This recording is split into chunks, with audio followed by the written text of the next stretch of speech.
Começando agora o vídeo de análises da Libertadores. Estou aqui ao lado do meu parceiro de projeto, Paulo Barreto. A gente vai fazer aqui uma série de vídeos, um raio-x da final da Libertadores entre Palmeiras e Flamengo. E o vídeo de hoje é uma análise comparativa do Palmeiras, campeão da Libertadores na última temporada, né, em 2020. Foi esse ano o título, né?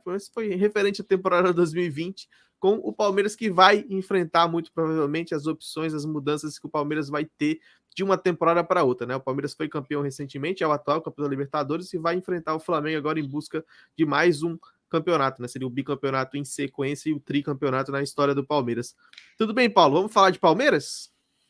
Vamos sim, né? Palmeiras, já falou, atual campeão da Libertadores. E vale, né, muito a gente comparar como era esse Palmeiras campeão da Libertadores 2020, desse jogo que aconteceu em 2021 contra o Santos, né? Então, pela segunda vez consecutiva, o Palmeiras na final e pela segunda vez contra um adversário brasileiro. Então, esse vai ser nosso primeiro vídeo. Todo dia vai ter vídeo aqui no canal falando sobre Palmeiras e Flamengo. Você vai chegar no sábado sabendo tudo sobre esses dois times para poder escolher e fazer as suas melhores apostas. E é isso, eu vou postar aqui na tela já o mapinha, né, do Palmeiras que disputou a final da Libertadores da última temporada contra o Santos e algumas opções ali de mudanças que a gente pode ter para esse Palmeiras que vai enfrentar o Flamengo. Tá na tela aqui o nosso campinho de demonstração, né? A gente abriu um programinha ali para ir mexendo e falando e conversando com vocês em relação às mudanças. Esse time que está na tela no mapinha e no campinho é a escalação do Palmeiras que disputou a final da Libertadores contra o Santos, com Everton no gol, Luan, Gustavo Gomes, Marco Rocha e o Vinha na lateral esquerda, né? O Vinha é um cara que deixou o Palmeiras, ou seja, não vai estar nessa final contra o Flamengo. No meio de campo, 3 volantes ali, o Menino fazendo eventualmente até um meia pela direita, Zé Rafael, Danilo e o Gabriel Menino, Rafael Veiga, Rony e Luiz Adriano. Esse foi o time que iniciou o jogo do Palmeiras contra o Santos. O Palmeiras foi campeão da Libertadores com o gol do Breno Lopes nos acréscimos, né? No segundo tempo, se eu não me engano, ou foi na prorrogação, não me recordo bem agora o momento do gol, mas foi o gol do Breno Lopes, que segue no elenco, mas segue também como uma opção de banco. Paulo, como é que você viu esse time aí e quais as mudanças que a gente pode esperar desse Palmeiras para o Palmeiras que vai jogar contra o Flamengo, né? Um Palmeiras contra o Santos campeão, com algumas mudanças, né? O Vinha foi embora, tem o Piquerez ali, quem sabe talvez o Gustavo Scarpa, o Dudu voltou, né? Dudu ídolo. Como é que a gente vai fazer aí para essas mudanças do Palmeiras, comparando o Palmeiras de 2020 para o Palmeiras de 2021? Uma coisa que não mudou no Palmeiras foi o técnico, né? O Abel continua na equipe, então aqui a gente vai tentar fazer, né, duas análises. Uma análise de como pensa o Abel, né, e uma análise de como a gente pensa, né, de quais seriam as melhores estratégias, as melhores escolhas diante do que a gente vê. Obviamente o Abel está lá no dia a dia, é o treinador profissional do Palmeiras, campeão da Libertadores, né? Com certeza tem muito mais conhecimento que nós aqui para poder fazer as escolhas que ele vai fazer, mas o nosso trabalho é esse, né? A gente trabalha com futebol, então a gente também tem que fazer as nossas análises. Para falar um pouquinho desse jogo lá contra o Santos, né? Não sei se vocês lembram muito bem, mas foi um jogo terrível, né? Um jogo que ninguém queria jogar, um jogo muito próximo de outros jogos que o Palmeiras já fez, que foi praticar não o antijogo antidesportivo, mas o antijogo do adversário.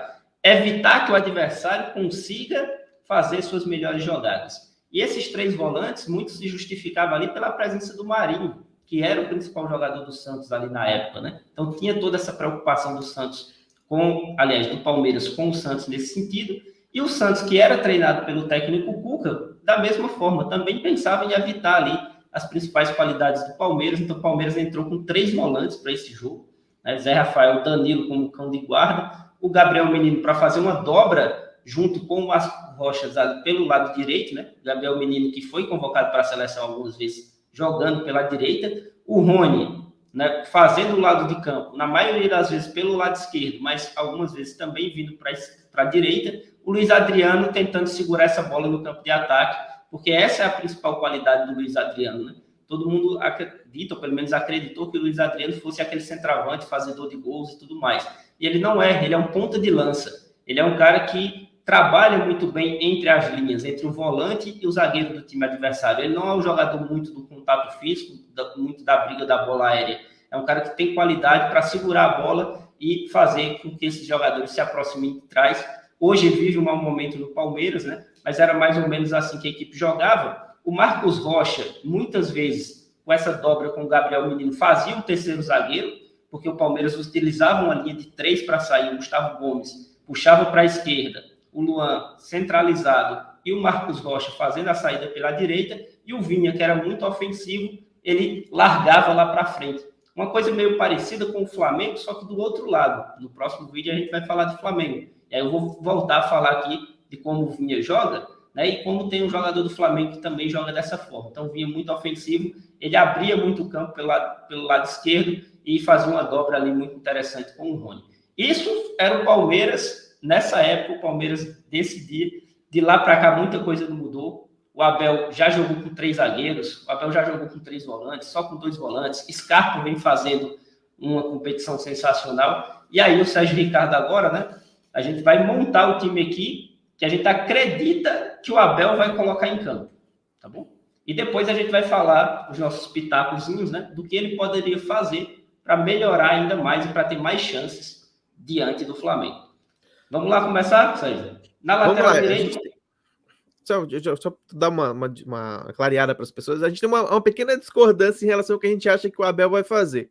Mas a gente vai apresentar as duas opções, né? O que o Paulo acha que é mais provável que o Abel entre em campo para poder segurar um Flamengo que é parecido com o Santos, digamos assim, mas em relação a gerar preocupações para o Abel. O Santos era um time mais dependente do Marinho, então o Marinho era o foco da atenção do Abel para poder segurar e neutralizar. O Flamengo tem diversos jogadores que podem ser o Marinho da vez, né?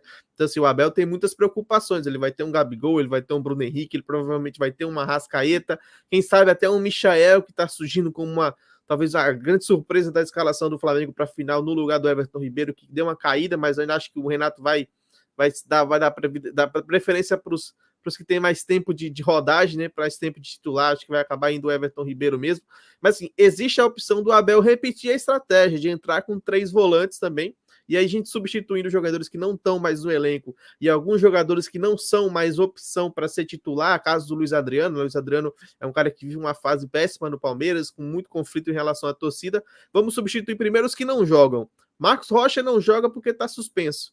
Marcos Rocha recebeu a suspensão por cartão amarelo, então ele não pode jogar a final da Libertadores contra o Flamengo. Naturalmente, quem entra no lugar dele é o Mike. Eu pedi para o Paulo substituir aí o Marcos Rocha pelo Mike, que o Mike naturalmente vai jogar. Pode ser que jogue o Gabriel Menino ali, mas é natural que quem vem jogando na lateral direita é o Mike, inclusive mais vezes até do que o Marcos Rocha. O Marcos Rocha pode ser considerado hoje talvez um reserva do Palmeiras. Na lateral esquerda, o Vinha, citado pelo Paulo, também está fora. Ele foi para Roma, né, um jogador agora de futebol europeu. E quem joga é o Piquerez. O Palmeiras tem algumas opções. Tem o Jorge, que foi contratado a peso de ouro para ser um titular, mas ainda não se firmou no Palmeiras. Tem convivido alguns problemas físicos. O Piquerez é quem tem sido o dono da lateral esquerda do Palmeiras. Tem o Vitor Luiz também, que é uma terceira opção. É mais difícil que o Vitor Luiz comece a final do Libertadores como titular. A zaga manteve-se, né, Paulo? O Everton manteve-se no gol, o Luan e o Gomes seguem no elenco, provavelmente vão ser titulares. E aí tem uma questãozinha do meio de campo. Será que o Danilo vai jogar? Será que o Felipe Melo não vai ser um cara a ser utilizado numa final? O que você pensa, Paulo, para essa relação da trinca de volantes ali, que é uma opção para o Paulo, né? Para o Abel, no caso, que você acha que é mais provável que ele entre com 3 volantes contra o Flamengo? O Abel, ele vive meio que uma sinuca de bico nesse sentido, né? Até por isso a gente discorda um pouquinho. Eu estou me apegando mais a essa questão do Abel pensar muito no jogo em específico e tentar aprender o adversário e explorar muito bem essa questão da marcação para evitar as melhores jogadas ofensivas do time adversário e tentar povoar esse meio campo, né? Uma questão que você levantou importante, talvez o Felipe Melo entre, né? Então, ele ocuparia aqui o lugar do Gabriel Menino. E se ele quiser manter os 3 volantes, né, que ele fez na final da Libertadores passada, talvez essa seja uma escalação possível. Com o Felipe Melo, não nessa posição, né? A gente traria o Felipe Melo aqui para uma posição onde está o Danilo, né? Você traria o Felipe Melo fazendo esse primeiro volante, onde ele afunda demais para dentro dos zagueiros. Isso também pode ser um problema, deixar um buraco no meio campo do Palmeiras ali, né? A gente já vai falar um pouquinho mais disso. O Danilo para fazer o segundo volante, né, pelo lado direito, e o Zé Rafael fazendo o segundo volante também pelo lado esquerdo, né? 2 segundos volantes para a gente poder ter essa trinca aí no meio campo, essa pode ser uma alternativa, né? Outra alternativa é ele manter os jogadores que têm apresentado melhor desempenho, né? E essa é a aposta do Sérgio. Qual é a sua aposta para esse meio campo aí, Sérgio? Eu acho que ele vai acabar dando uma oportunidade para o Scarpa jogar a final, porque o Scarpa ele tem números, ele talvez seja o principal jogador da temporada no Palmeiras. É um cara que tem muitas assistências, que tem muitos gols, que tem muitas um número de criação de jogadas, né? É um cara que coloca os jogadores, os seus companheiros na cara do gol. Então, jogadas decisivas, passes decisivos, o Scarpa tem feito uma temporada realmente muito, muito acima da média, principalmente da média apresentada por ele no Palmeiras. Então, acredito que ele pode vir sim como o Scarpa tem jogado ali pelo lado direito, tem feito ali um meia-direita, né? Ele é canhoto, então ele joga ali com o pé invertido. E o Dudu, né? O Dudu é um cara que certamente vai figurar como titular do Palmeiras na final da Libertadores, ocupando a vaga que era do Luiz Adriano. A gente tem visto o Palmeiras jogando aí com o Rony mais centralizado, né? O Rony não rende tão bem ali como o 9, mas é o espaço que ele tem para jogar desde a volta do Dudu e principalmente desde o crescimento do Gustavo Scarpa. Então a gente está vendo ali no campinho o Dudu mais à frente, mas provavelmente é o Dudu que vai jogar pela esquerda e o Rony joga mais à frente. Eu acho que a escalação do Palmeiras passa por um 4-2-3-1 ali, tentando. Tô apostando que o Abel vai ser um pouquinho mais ofensivo, que ele vai colocar o que ele tem de melhor em campo. Mas ele pode, eventualmente, como o Paulo falou, é uma característica de jogo dele, de treinador dele. Ele é um cara muito convicto das próprias ideias, né? Inclusive tem uma declaração recente dele falou: eu tenho um plano e eu vou executá-lo até o final, independente do resultado. Então, acho que ele já tem na ideia o time que ele vai jogar, que ele vai colocar em campo. Inclusive, acho que ele já está preparando o Palmeiras nesses últimos jogos para enfrentar o Flamengo. Então, acredito que a minha aposta para a escalação é um Palmeiras com essa zaga que está aí na tela, o Danilo, o Zé Rafael como volantes, o Veiga centralizado, o Dudu de um lado, Scarpa do outro e o Rony mais à frente. Mas claro, entendo o argumento do Paulo e faz realmente sentido, pegando os históricos, principalmente dos últimos jogos, né? A gente for pegar ali um Palmeiras que enfrentou um Galo também com 3 volantes, com muitos zagueiros. Então, assim, o Abel ele costuma jogar nesses jogos mais decisivos contra adversários que eventualmente são mais fortes que ele, e é o caso do Flamengo. Ele joga com 3 volantes, ele aposta mais na defesa do que no ataque. Então ficam essas divergências e essas opções. Além disso, Paulo, ele tem alguns jogadores de velocidade no banco, né? Que são jogadores que podem desequilibrar. Lembrando, o Palmeiras foi campeão da Libertadores contra o Santos com um gol do Breno Lopes. E o Breno Lopes veio do segundo tempo, né? Ele veio de uma alteração, ele estava no banco de reservas, entrou um jogo difícil, foi lá e fez o gol. Quem são os candidatos a ser o Breno Lopes da vez no Palmeiras aí? Você pode falar mais um pouco pra gente? Pode sim. O Renan e o Gabriel Veron, né? Então, você trouxe o jogo do Atlético, então você viu que o Palmeiras tomou o gol do Atlético. Mas o Renan acho que é mais defesa. Exato. O Renan colocou ali como uma opção de talvez 3 zagueiros, né? Que ele jogou contra o Atlético Mineiro com 3 zagueiros, então o Renan ele passa a ser uma opção ali como um zagueiro canhoto para fazer uma linha de 5, mas eu acho mais improvável. Então, até por isso a minha aposta no Felipe Melo, né? Que ele pode alternar o Felipe Melo como volante ou como zagueiro. Obviamente, a gente vai ter que esperar até os últimos momentos ali para poder saber, não vai revelar, né, com antecipação o segredo aí da sua escalação. Quando você falou, lembrando do jogo contra o Galo, o Palmeiras toma um gol, estaria sendo desclassificado e ele não coloca o centroavante no time. Ele coloca o Gabriel Veron, um jogador de velocidade, que acaba até fazendo gol. Ele não tira zagueiro para colocar atacante, ele mantém o mesmo sistema, tira um atacante de velocidade e coloca outro. Então, estou apostando muito, tanto no Wesley quanto no Gabriel Veron, né, para entrar nessa partida, porque eu não acredito muito que ele vai mudar muito o esquema tático. Então, provavelmente o Rony no segundo tempo um pouquinho mais cansado, já que o Rony vai fazer esse papel de falso 9, né? Ficou na moda aí para falar, vai brigar ali contra os zagueiros do Flamengo se mexendo por todos os lados do campo, já que o Dudu ele vai fazer mais um papel de armação, né? Isso é certeza, pelo menos na minha cabeça, na cabeça do Sérgio também, que vai ser Rony e Dudu a dupla de ataque. O Dudu caindo mais pelo lado esquerdo, armando o jogo pelo lado esquerdo, e o Rony tentando buscar ali as costas entre os zagueiros do Flamengo e seus laterais.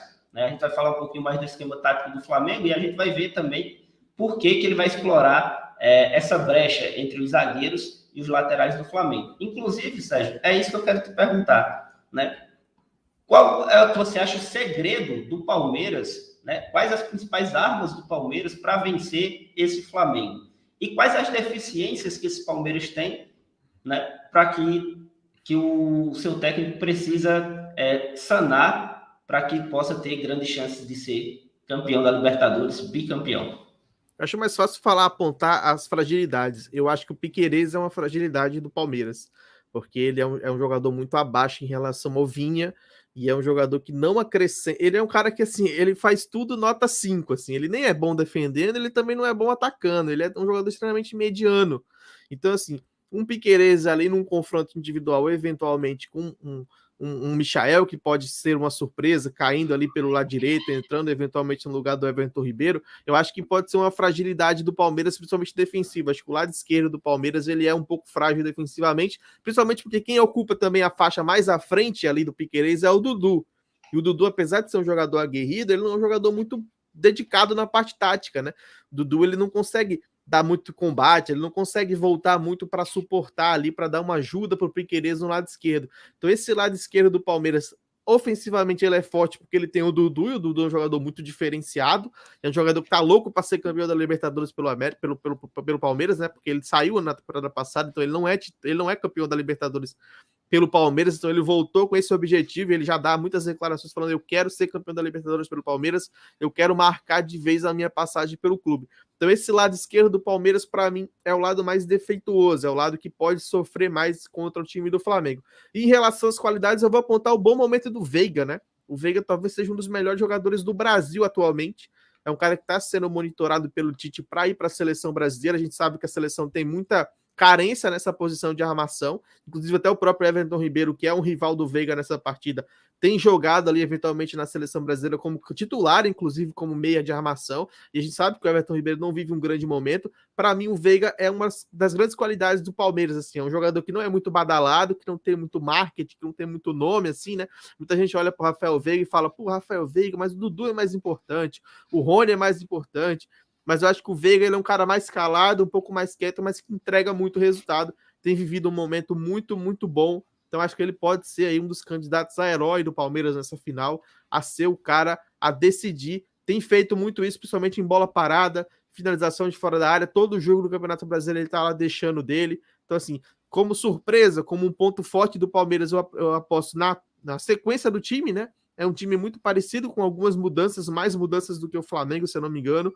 Mas assim, é um time que joga junto há bastante tempo, que está acostumado a decidir, porque venceu uma Copa do Brasil em final de campeonato mata-mata recentemente, venceu uma Libertadores da América, então é um time que está acostumado a esse tipo de jogo. Como ponto falho, aponto o Piquerez e o lado esquerdo como ponto positivo, eu aposto no Veiga, que faz uma temporada realmente muito boa. É isso, eu concordo com a questão do Piquerez, né? Eu acredito que o grande X da questão aqui para o Palmeiras vai ser o meio-campo. Eu acho que tanto pode ser o ponto positivo para o Palmeiras, como pode ser o ponto negativo. E por que eu digo isso, né? Porque os times que se colocaram com imposição física no meio-campo, retendo a posse de bola, complicaram demais a vida do Flamengo. O Internacional, quando goleou o Flamengo, por exemplo, Edenilson e Patrick fizeram uma partida sensacional. Então, esse meio-campo, a escolha desses jogadores, a intensidade desses jogadores nesse jogo, acho que vai fazer total diferença. E aí me preocupa uma coisa, por exemplo, a questão de colocar o Felipe Melo, né? Se o Felipe Melo for esse mesmo Felipe Melo que recua demais para dentro da defesa, isso vai abrir um buraco que o Flamengo vai saber aproveitar muito bem, principalmente se tiver o Arrascaeta em campo. Então, o Felipe Melo pode ser um ponto-chave para povoar esse meio-campo, para dar essa força de meio-campo, mais sustentação defensiva para o Palmeiras, mas se ele tiver esse posicionamento de recuar para dentro dos zagueiros, também pode ser o principal problema do Palmeiras. Então, é aquela coisa, né? Calça de veludo ou bumbum de fora, né? É difícil você fazer essas escolhas, né? Fechamos com o Palmeiras, Sérgio? Fechamos o Palmeiras e fechamos esse vídeo também. Agradecer a todo mundo que esteve com a gente durante esses alguns minutos que a gente discutiu o Palmeiras. E como o Paulo falou, a gente vai ter vídeo durante toda a semana. O próximo vídeo é analisando o Flamengo, fazendo mais ou menos o que a gente fez aqui com o Palmeiras em relação ao Flamengo. E durante a semana a gente vai soltando outros vídeos também, fazendo esse aquecimento, um raio-x, dissecando tudo que a gente vai ter em relação à Libertadores da América, a final da Libertadores da América 2021, que acontece no próximo sábado, dia 27. Um abraço e até a próxima. Se você gostou desse vídeo, deixa o seu like e se inscreva no canal, que você nos ajuda a sempre seguir produzindo conteúdo. Até mais.